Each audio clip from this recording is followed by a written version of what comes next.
Godiya ta musamman ga dan wasa Lionel Messi. Dan wasa Lionel Messi ya yi kokari a wannan wasan matuƙa sosai. Idan ka duba wannan wasan gaskiya za ka yi ba kungiyar kwallon kafa ta Kebbar sun yi matukar kokari inda dan wasa Lionel Messi ya jefa kwallonsa guda daya.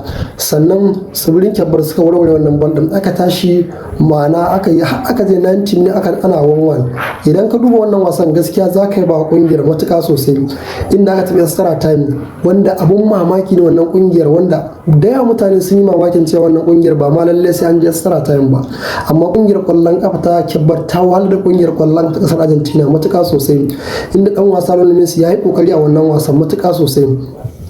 Idan ka duba dan wasa Lionel Messi ko ba karamin kokari yake a wannan gasar inda a yanzu haka yana da kwallaye akalla kusan guda 7. Shine dan wasa wanda kowane dan wasa yawan zira balabalai. Sannan sai mai biye masa shine dan wasa Kylian Mbappe.